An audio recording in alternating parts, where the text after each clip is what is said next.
घर बनाते आप चाहते हो आपके साथ फ्रॉड ना हो, आपको कोई चीट ना कर सके, तो ये वीडियो ज़रूर देख लेना, क्योंकि कुछ कॉन्ट्रैक्टर ऐसे होते हैं जो आपको बेवकूफ़ बना सकते हैं।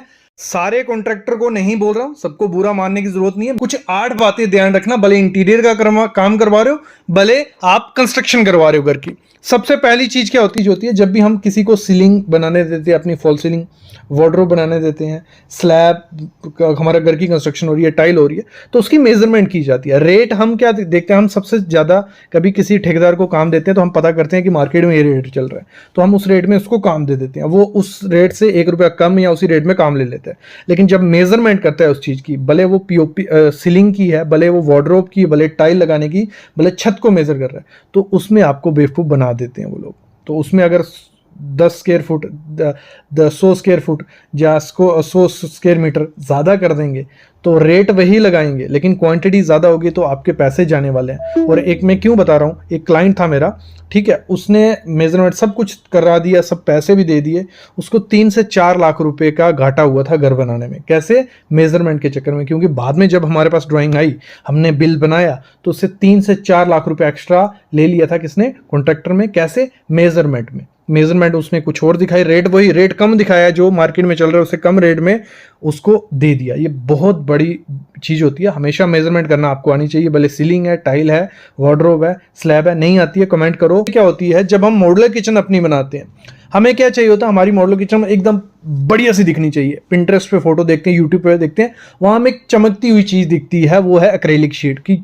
किचन एकदम मिरर की तरह लग रही है, तो हम कारपेंटर को बुलाते हैं, चलो जी हमारा काम शुरू करो। जब वो काम शुरू करता है, बोलता है हो जाएगा, एक्रेलिक भी मैं लगा दूंगा। और यहीं से आप बेवकूफ़ बन जाते हो, क्योंकि एक्रेलिक अगर आप किसी कारपेंटर से लगाने जाओगे और उसको आइडिया नहीं है कैसे लगाना है, तो दिक्कत हो जाएगी। होता क्या है, वो आपकी एक्रेलिक लगाना शुरू कर देते हैं, पहले तो वो एडिजिव जो जिससे चिपकाता है उस शीट को, एक तो मोटी शीट होती है, जब चिपकाता है, एक तो सही से एडिजिव नहीं यूज़ करता था, वहीं पर काम खत्म हो जाता है। अगर सही से एडिजिव यूज़ कर दिया, जो ग्लू यूज़ कर दिया, लेकिन उसके पास अगर हीट नहीं है, उसको प्रॉपर इंस्ट्रूमेंट नहीं है एक्रेलिक शीट लगाने का, तो वो थोड़े टाइम बाद क्या होगा, इस शुरू में क्या पता जुड़ भी जाए, क्योंकि करते क्या, चिपका के उसके ऊपर थोड़ा बहुत दूसरी प्लाई रख दी, वेट रख लिया, और थोड़े टाइम बाद वो क्या होता है, उसमें बबल्स बनने लग पड़ते हैं, उबड़ खाबड़ दिखने लग पड़ती है। जब उस पर लाइट पड़ती है तो बहुत ख़राब वो एक्रेलिक शीट दिखती है।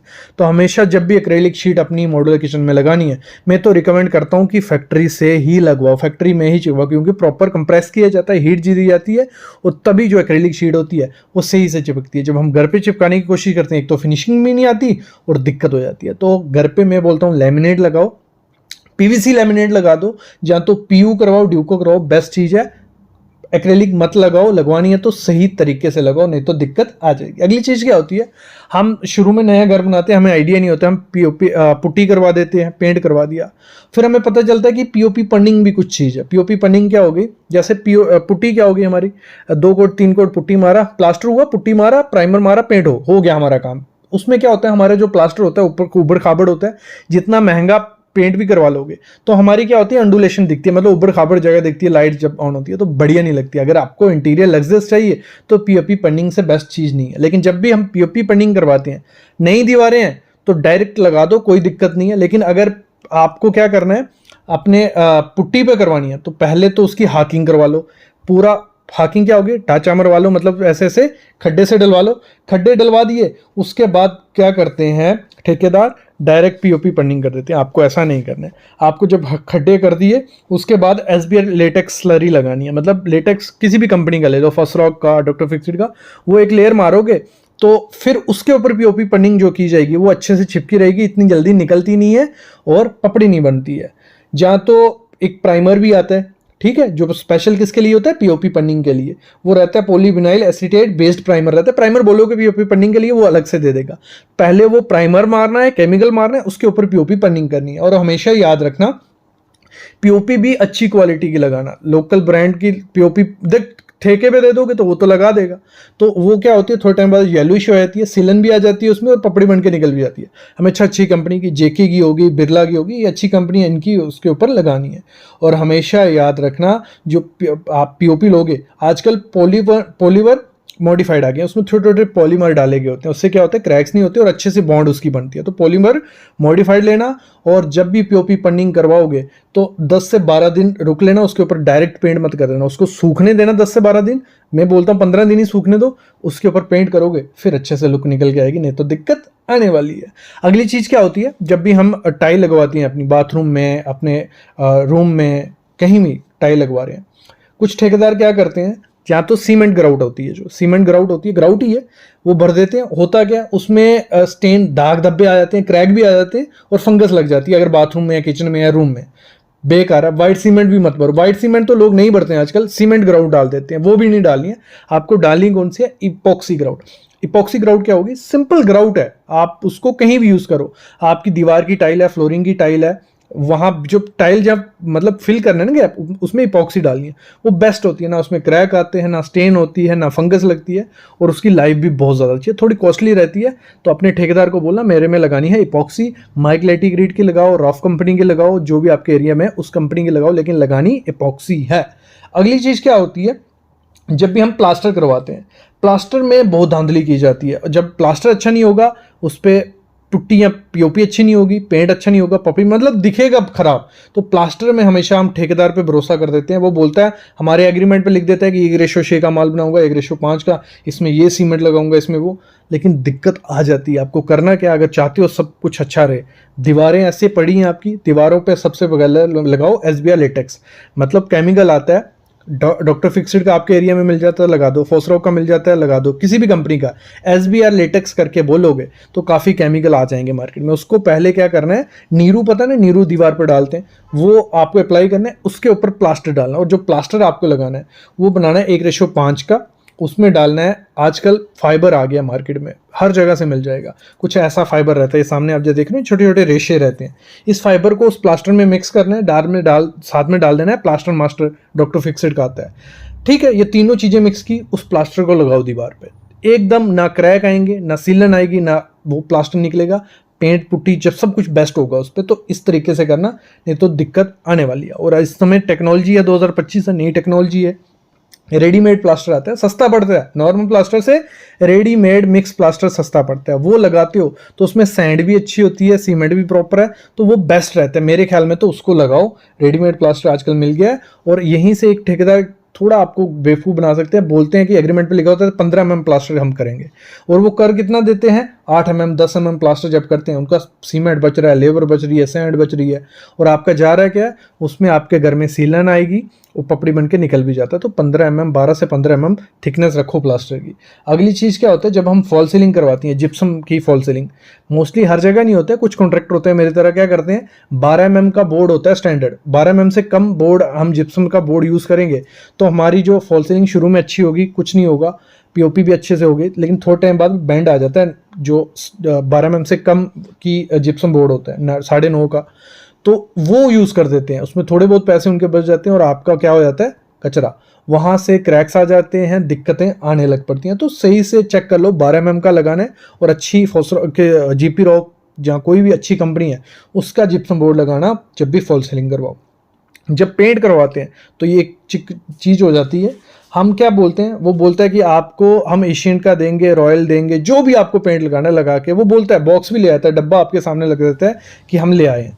जब आपकी पुट्टी होगी या पीओपी होगी, उस पर पेंट करने की बारी आती है, एक कोट उसने मार दिया आपके सामने, जहाँ जैसे भी, तो वो उसमें मोस्टली कॉन्ट्रैक्टर ये करते हैं कि जो पेंट आपको लगाना है लगाते हो, लेकिन उसमें जब प्राइमर मिलाया जाता है, जहाँ पानी डाला जाता है, तो वो एक्स्ट्रा डाल देते हैं। उससे होता क्या, दिखता नहीं है इतनी जल्दी, लेकिन 2-3 साल बाद उसकी लाइफ कम हो जाती है पेंट की, जिसकी वारंटी सी की 5 से 7 साल वो आपका पेंट अच्छा रहेगा, वॉशेबल रहेगा, कलर फेड नहीं होगा, लेकिन वो हो जाता है। तो हमेशा ध्यान दो, जब भी पेंट करवा रहे हो चेक करते रहो कि सही से क्वालिटी का काम हो रहा है कि नहीं हो रहा है, तो नहीं तो दिक्कत आने वाली है। पेंट के मामले में कभी मत वो करना, कॉन्ट्रैक्टर पे छोड़ना, खुद देखते रहना।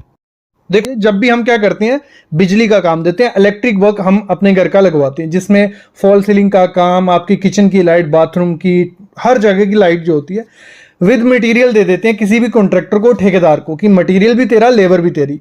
होता क्या है, वहीं से घोटाला शुरू हो जाता है, वहां वो अपने 30 से 40 हज़ार रुपये बचा लेता है। कैसे बचाता है मैं बताता हूँ।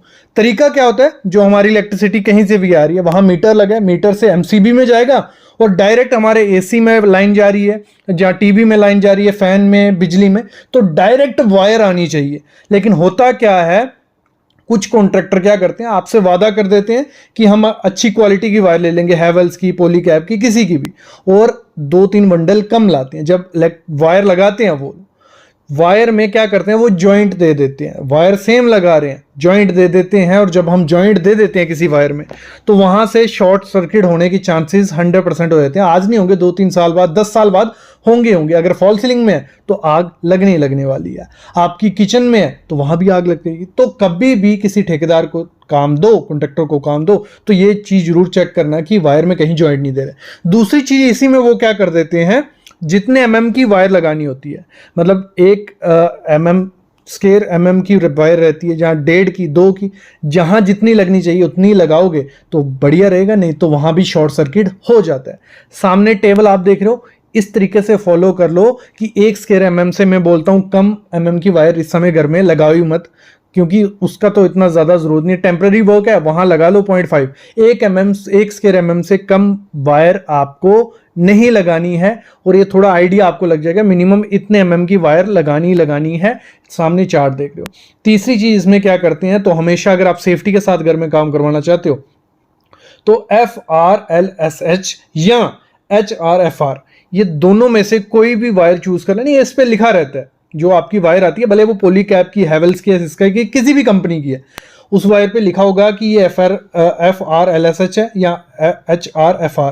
इसमें बताने की जरूरत नहीं है, ये अच्छी क्वालिटी की वायर है। फुल फॉर्म का कुछ नहीं करोगे, इसमें आपको FR भी मिल जाएगी, FRLS भी मिल जाएगी, लेकिन आपको लेनी कौन सी है, सामने लिखा हुआ है, ये वायर पे चेक कर लेना, यही लेना। अच्छी क्वालिटी का आपका इलेक्ट्रिक वर्क हो जाएगा, आपको कोई बेवकूफ नहीं बनाएगा। अगली चीज इसी में क्या होती है, जब हम ब्रिक वर्क कर लेते हैं, प्लास्टर की बारी आती है, उससे पहले हम जो जॉइंट होते हैं हमारे कंक्रीट और ब्रिक के, वहां पे चिकन मैश मतलब मुर्गा जाली लगाते हैं कि हमारे क्रैक नहीं आए। लेकिन हम क्या कर रहे हैं, वही जो चिकन मैश आती है MS की, माइल्ड स्टील की, उसमें होता क्या है, जब हम उसको लगा देते हैं थोड़े टाइम बाद उसको मॉइस्चर मिलता है तो वो सड़ने लग पड़ती है, अंदर से उसको क्रोजन लग जाती है, और उधर से प्लास्टर निकलने के चांसेस हो जाते हैं। क्रैक नहीं होते लेकिन प्लास्टर निकलते हैं और वो खराब हो जाती है जगह। तो बेस्ट चीज़ क्या है, नया चीज़ क्या है, आपको फाइबर ग्लास मैश यूज़ करनी है, या जो सिंथेटिक फाइबर आते हैं वो मैश यूज़ करनी है।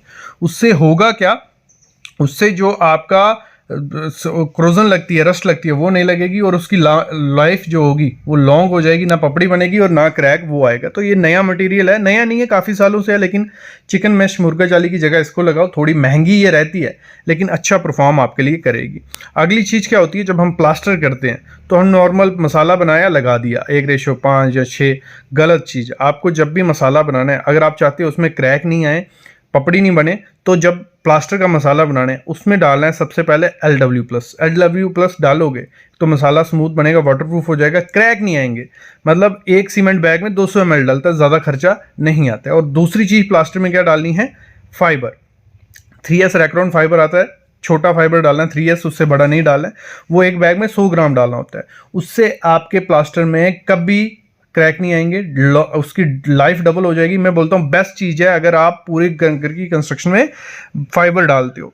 अगली चीज़ क्या करनी है आपको, जब भी प्लास्टर करने जाना है उससे पहले क्या करना, जैसे हमारी दीवार है, कंक्रीट है, उस पर पहले अगर SBR लेटेक्स की स्लरी बना लो, मतलब सीमेंट और जो केमिकल आता है, कौन कौन सा केमिकल है उसमें, डॉक्टर फिक्सेड URP आप डाल सकते हो, सिक्का लेटेक्स पावर आप डाल सकते हो, फॉस्फोरस नीटो बॉन्ड आप डाल सकते हो। इन तीनों में से कोई भी ले लेना, सीमेंट के साथ मिक्स करके स्लरी बनाना, फिर दीवार पे फेंकना उसको पहले जहां प्लास्टर होने वाला है, फिर उसके ऊपर प्लास्टर लगाओगे ना, तो सीलन आएगी और डबल स्ट्रेंथ हो जाएगी आपके प्लास्टर की, इतनी जल्दी वो दीवार से निकलेगा नहीं, आपको दीवारों को भी मजबूती मिलेगी, और बेस्ट चीज़ होने वाली है अगर ये केमिकल आप यूज़ करते हो।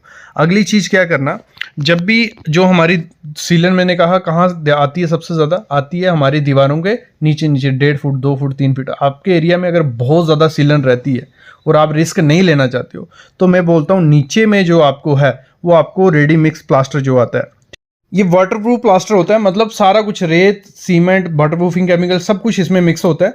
आपको सिर्फ पानी मिक्स करना है और प्लास्टर की तरह इसको लगा देना है। पूरे घर में नहीं लगाना है, नीचे की जो 1 2 3 फीट तक आपको अपने घर के बाहर में प्लास्टर जो रहता है उसमें कर दोगे तो सीलन की समस्या और ज़्यादा कम हो जाएगी। ये कोस्टल एरिया जो रहते हैं, यहाँ पानी रहता है, नमी रहती है, वहाँ ये बेस्ट परफॉर्म करता है। तो काफ़ी कंपनीज का आता है, एसीसी लीक ब्लॉक हो गया, यूनिक्रीड रेडीमिक्स हो गया, एसीसी सुरक्षा हो गया। तो ये नॉर्मल प्लास्टर से सस्ता पड़ता है। कभी दिमाग में रहेगा कि ये महंगा रहेगा, क्यों खर्चा करना है, तो ये प्लास्टर लाओ, मिक्स करो, नीचे नीचे 3 3 फीट तक यही लगा दो, ऊपर में जो नॉर्मल प्लास्टर होता है वो करोगे तो ठीक है। तो सेम खर्चा, मैं बोलता हूँ कम खर्चा पड़ता है अगर ये वाटरप्रूफ प्लास्टर आप यूज़ करते हो। तो बेस्ट चीज़ है, इसको यूज़ करो अपनी घर की कंस्ट्रक्शन में, तो घर स्ट्रांग होगा, कोई दिक्कत नहीं आने वाली।